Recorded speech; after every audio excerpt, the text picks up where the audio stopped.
Now the one thing I do remember from the Master Grade kit that is also reflected on this kit happens to be the umbilicals. These little rubber springs, or metal springs, excuse me, I was saying rubber, metal springs, is what I'm going to be putting on the umbilical rings around this. To do this, I need to take these guys here, and they're all numbered. As a matter of fact, for this part I have to take numbers 4 and 5, rows numbers 4 and 5. Before I do that, I gotta put the attachment here. Make sure it's nice and tight, like that. Then, carefully, and by the way, I do mean carefully, slide this up almost all the way.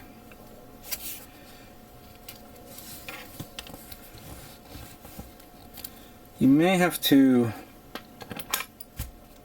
push this guy inwards a bit so it can stay into place. It's kind of difficult. There we go. There we go. Now, these you don't have to cut with a knife or anything like that because they're being held by as thin plastic as possible. But it's enough where you can actually jiggle, wiggle it like that. So you can apply a bit of pressure, push down on them, and they fall into place like that.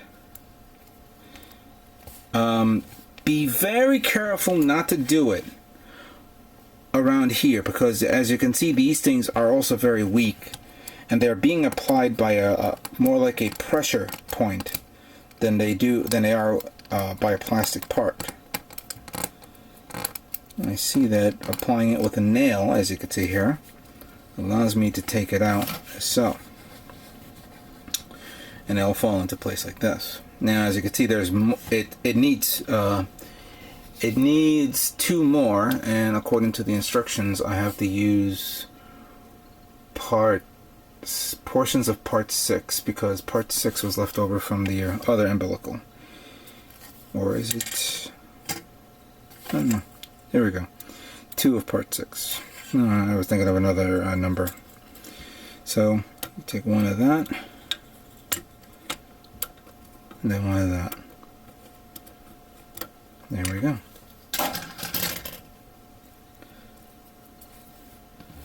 And then finally put this guy here. See, this is a bit difficult. This is a bit troublesome. Slide them. Oh. There you go. If you can, pull out the metal spring out a tad and slide this in here. You don't have to worry about this coming off because it has a notch at the end of the peg. There you go. And then take this leg, put one here, and then put the other. You know what? I may be missing 1, 2, 3, 4, 5, 6, 7. 1, 2, 3, 4, 5, 6, 7, 8. 1, 2, 3, 4, 5. Oh, I got the right amount. Okay, good. I'm fine. I thought I didn't have the right amount. And there it is. It's complete. And if you bend it like this, that's how it's supposed to look like.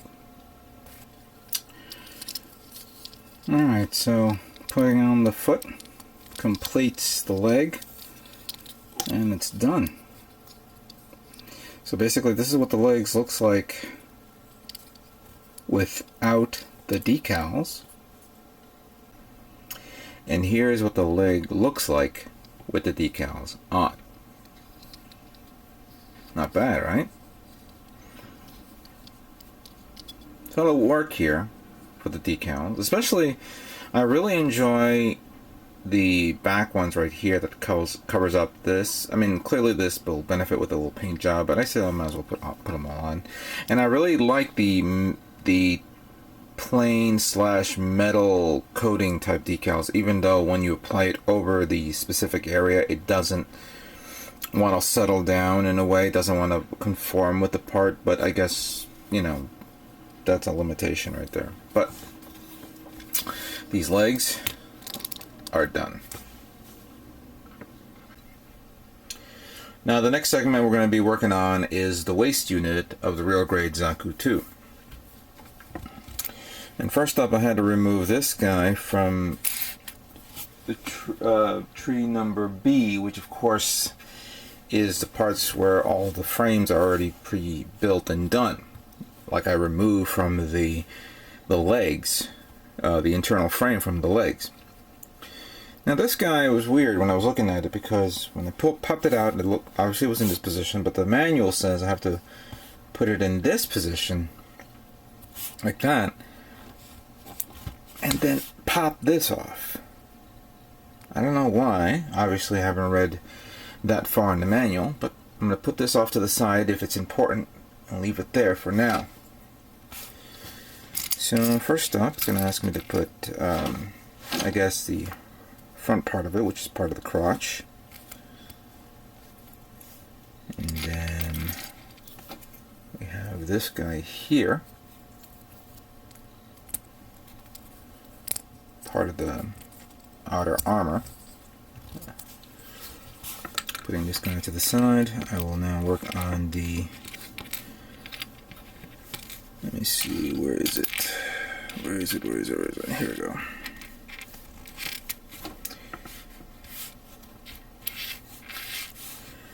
The front skirts. And, oops, put this guy here. Ooh, this is the wrong ones. Oh, you know what? I'm sorry. It's this guy. Alright, so that goes there. And this part goes there. And I guess it's fairly simple. All you need to do is pop it into the hole right there, and it's done. Interestingly enough, I feel it as a secure, snug feel and not a snap, snug feel.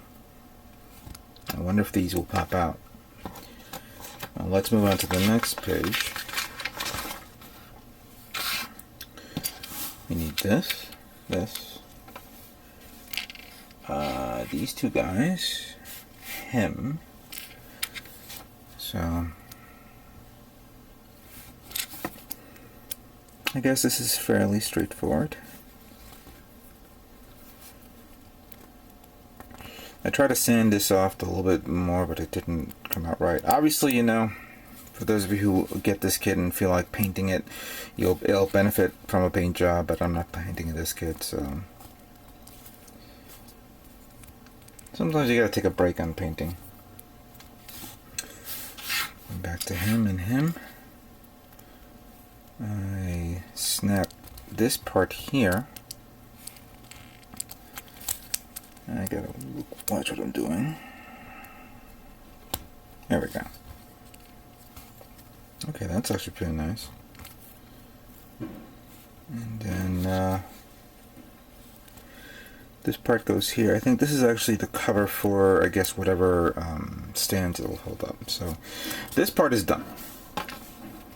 Now the next part, of course, is the side skirts, but it requires this part, which I had to remove also from the this tray.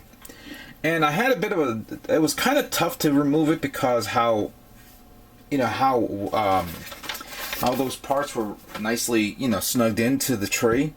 And you gotta be very careful. You gotta be very, very careful with your clippers, and you have to remember to remove it at a position, you know, at the precise area of the tree. The last thing you want is to damage whatever part it resides into. So that was one thing that I had to be very careful with.